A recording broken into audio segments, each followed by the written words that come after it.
Welcome to Headline Wednesday from Dispatch, U.S. Military History Magazine, developed by trackpads.com. Each week, we take one pivotal moment from United States military history and follow it from the first warning signs to the final outcome. Today, we go to the Ardennes in the Second World War for the story of Bastogne in the Battle of the Bulge. Snow drifted across the roads leading into Bastogne, softening the edges of the Belgian town even as war closed in.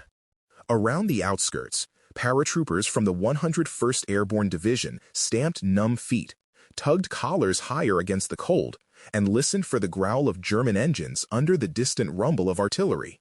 In the woods and fields, their foxholes were shallow scars in frozen ground, lined with pine boughs and whatever scraps of canvas they could scrounge.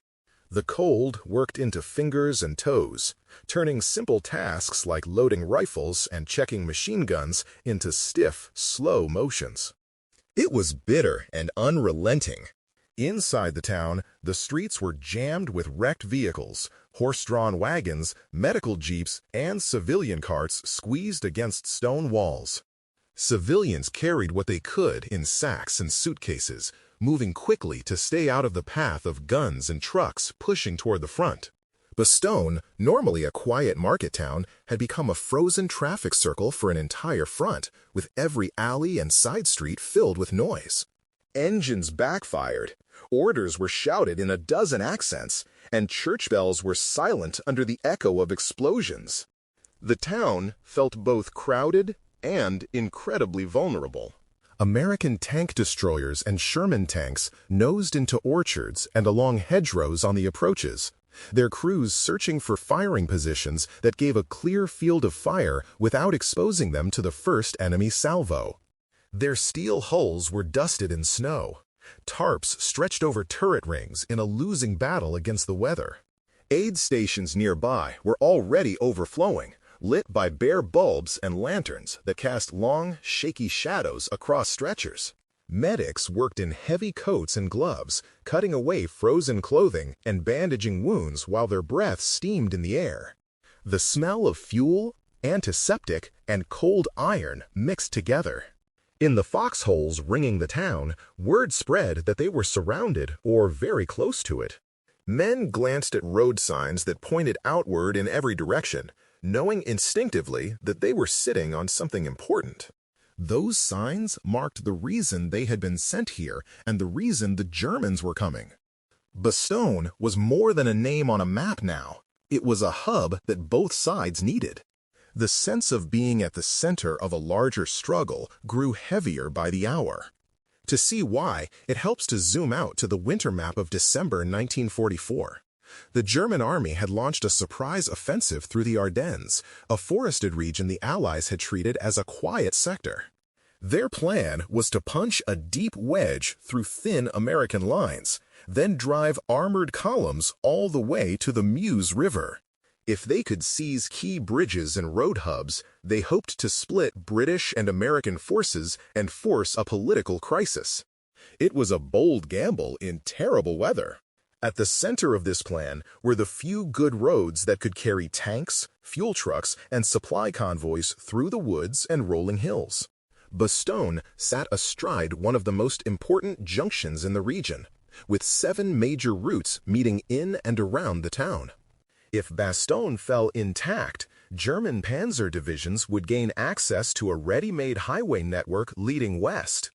If it held, those same divisions would be squeezed into narrower tracks and village streets, slowed by mud, snow, and congestion. Once the weather cleared, Allied air power would make every mile of that congestion deadly. American higher headquarters understood this geometry very quickly.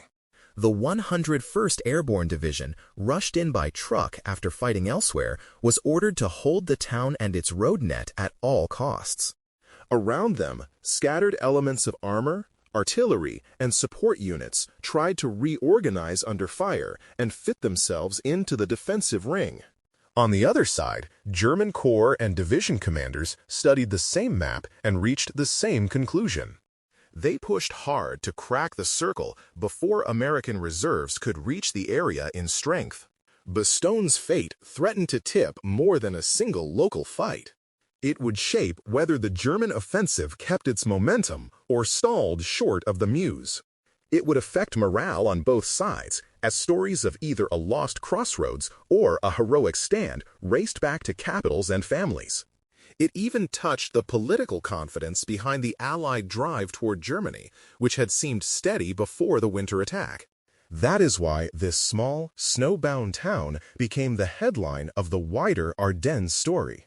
The importance of Bastogne on the winter map only sharpened the question of who would get there in time.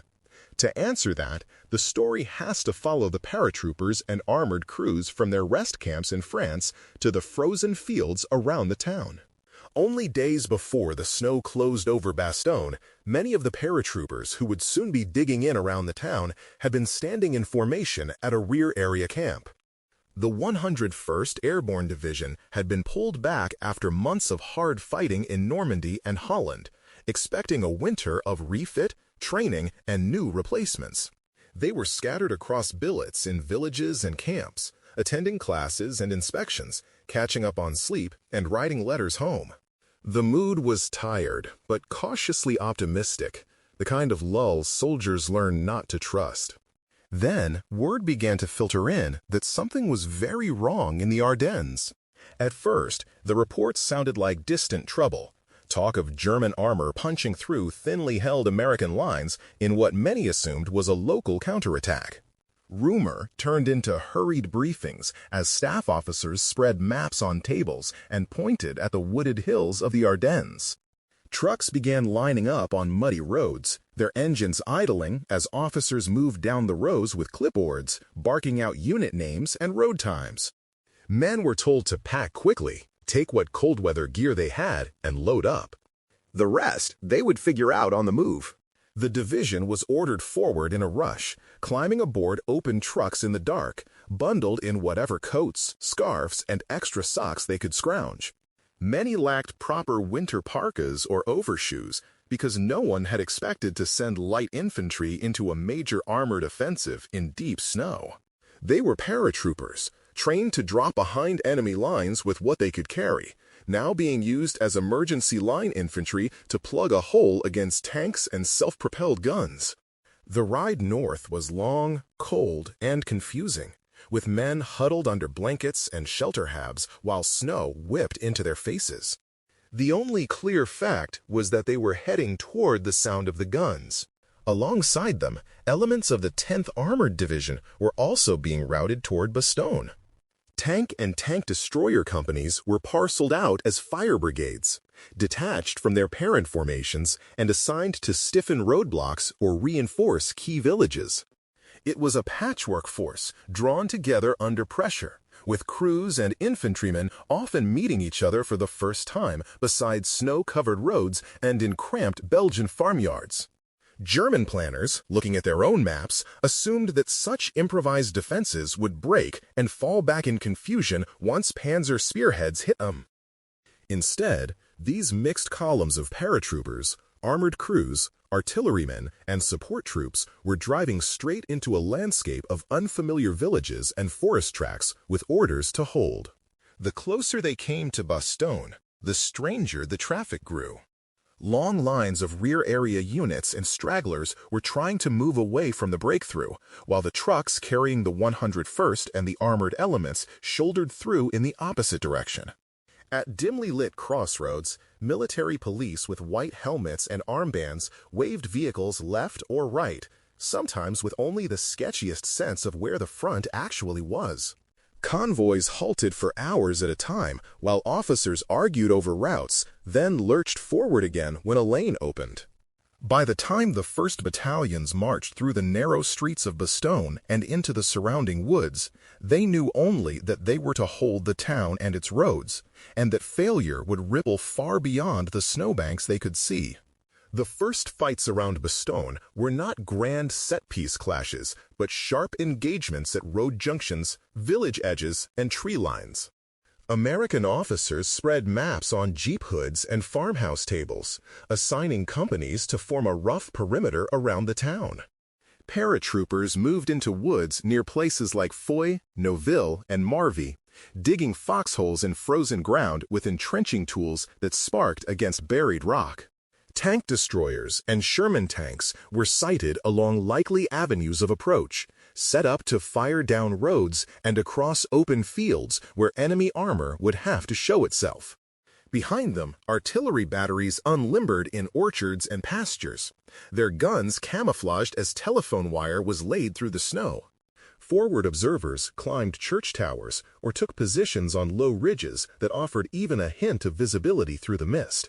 From there, they could call fire onto the approaches, adjusting rounds by the flash of explosions and the brief silhouettes of moving vehicles. German armored spearheads probed these defenses quickly, testing for weak points. In the north, heavy pressure fell on Noville, where a mixed force of paratroopers and tanks tried to delay advancing panzers long enough for the rest of the perimeter to solidify. Shells smashed into farmhouses and hedgerows as American guns answered with rolling barrages, sometimes firing over open sights at vehicles that loomed suddenly out of the fog. To the south and east, infantry attacks pushed through the woods, feeling their way forward tree by tree and foxhole by foxhole. Each outpost along the line was tested, sometimes by small patrols and sometimes by larger forces supported by armor.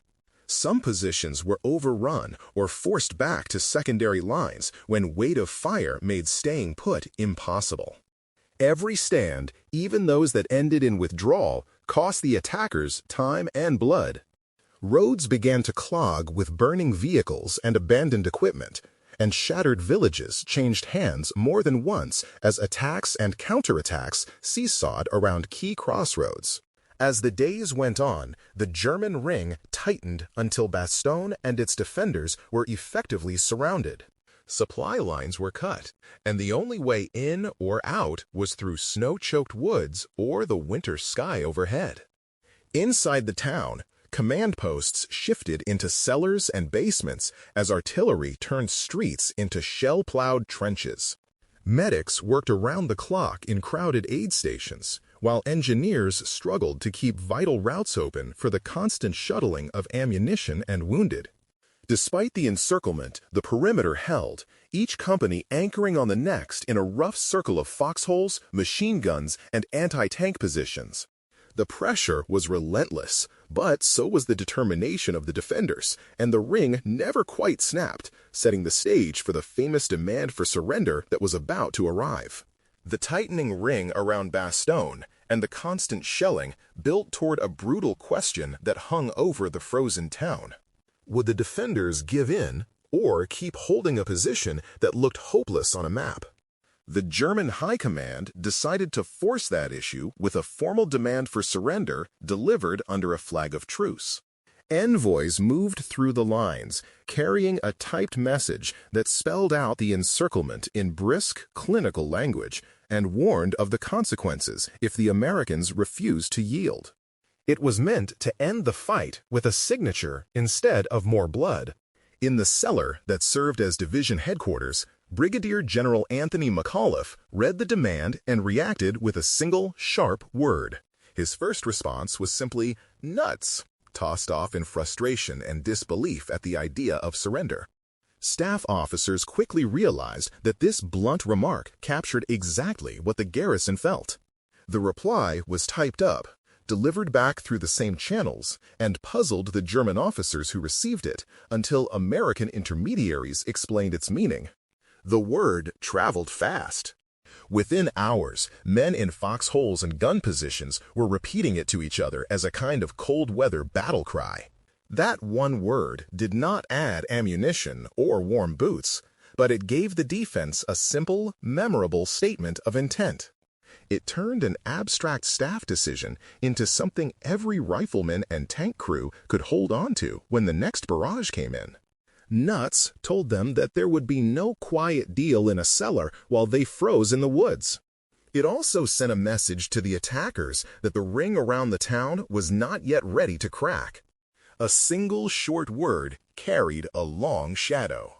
Still, defiance alone could not keep the perimeter intact without help from the sky and from outside the pocket.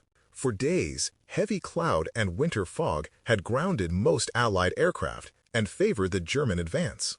Now the weather began to shift in slow, uneven stages, patches of clearer sky opening above the snowfields. Transport crews and glider pilots seized the chance, flying supply missions into flack and uncertain winds to reach the surrounded garrison.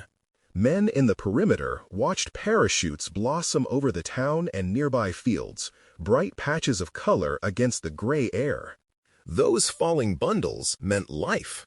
Skids and shattered gliders on rough landing grounds brought in more crates and a few badly needed specialists. Ammunition, bandages, food, and replacement clothing were all in those loads, packed as tightly as planners could manage. Artillery units that had been counting each shell now received enough to keep up a steady pattern of counter-battery fire and protective barrages. That mattered in every foxhole. Rifle companies that had been hoarding grenades and ration tins could breathe a little easier, even if shortages never truly went away. The air bridge was not perfect, and some loads were lost or scattered, but each successful drop bought another day of resistance. One day at a time was enough. Outside the ring, American armored columns were fighting their own hard battle to reach Bastogne from the south.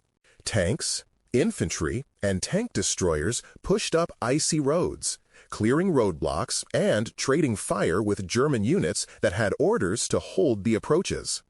Every village and ridge cost time and casualties.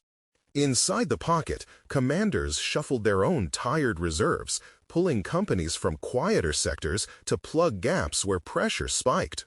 Short, sharp counterattacks were launched to straighten the line when a local break threatened to widen. The defense was never static. It was a constant act of adjustment under fire. On the German side, repeated assaults and mounting losses began to erode the ability to deliver a decisive blow.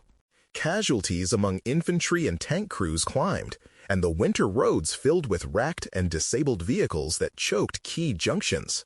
Fuel shortages, already a problem before the offensive began, grew worse as operations dragged on longer than planned. Coordinating fresh attacks through crowded, snowbound terrain became more complicated with each day. The offensive around Bastogne lost the clean, fast tempo its architects had imagined. The balance tilted, slowly but steadily. When armored relief from the south finally broke through to Bastogne, the link-up was not a neat parade, but a series of gritty, close encounters. Tanks and infantry pushing north met patrols and lead elements from the surrounded force in battered villages and along windswept roads. The men who shook hands there were exhausted, dirty, and often half-frozen. They had been living under fire in a place that had seemed cut off from the world. Yet the town behind them was still in American hands, its guns still pointed outward. That fact marked a turning point in the wider fight. In military terms, the immediate result was clear. Bastogne and its vital road junction never fell to German control. The perimeter had bent under heavy pressure, but it had not broken, and once the relief corridor was opened, the town became a firm anchor for Allied counterattacks. German units that had counted on driving through the junction found themselves channeled onto narrower routes that were easier to block and easier to bomb once the weather allowed air operations. Casualties remained high, and the landscape around the town was scarred by ruined villages and shattered trees. The larger German plan, however, was now badly off schedule. As the Battle of the Bulge continued, the failure to capture Bastogne helped strip the offensive of the momentum it needed. Time lost at the crossroads could not be recovered. Fuel ran short. Reserves were committed piecemeal to patch crises rather than to exploit breakthroughs, and the broad drive toward the Meuse River slowed into a grinding series of local fights. What had begun as a bold winter thrust gradually shifted into a hard retreat under growing Allied pressure. The stand at Bastogne was not the only factor in that change, but it was a central one. It mattered far beyond its own map square. For the Allies, the defense of Bastogne also carried a powerful psychological weight. The surprise of the winter attack had shocked families, soldiers, and leaders who had believed the war in Western Europe was entering its final steady phase. The image of paratroopers and attached units holding a snowbound crossroads, rejecting surrender, and standing fast until armored relief arrived offered a counter-story. It reassured many that the Allied line could bend and still recover. It showed that scattered units could be pulled together into a coherent defense under pressure. That kind of story travels far in wartime. In the years that followed, Bastogne became a key stop for battlefield tours, staff rides, and museum studies. Walking the town and the surrounding woods helps students of military history see how terrain, road nets, logistics, and leadership all interact under stress. The layout of the junction, the approaches through the trees, and the locations of former strongpoints turn abstract accounts into something concrete. The story also highlights the importance of rapid reinforcement and the flexible use of airborne and armored forces in roles they might not have expected. It is a living classroom. Many lessons are still drawn from it. At the human level, the stand at Bastogne endures because it shows how a determined, well-led force can hold firm in the worst conditions and, by doing so, change the course of a campaign. The men in those foxholes did not see themselves as symbols. They were simply cold, tired soldiers doing what they had been trained and ordered to do, holding a place the map said must not be lost. Yet their effort helped blunt a major offensive and shaped the final months of the war in Europe. That is why their story still echoes in classrooms, on staff rides, and in quiet visits to the Ardennes. It is a reminder of what resolve can mean when the odds look long. You have been listening to the story of Bastogne in the Battle of the Bulge, and how a surrounded town and its defenders helped turn a winter gamble into a costly failure for Germany. For more battles like this, you can find narrated Headline Wednesday stories as part of the Dispatch audio editions and related programs. Headline Wednesday is developed by trackpads.com as part of Dispatch, U.S. Military History Magazine.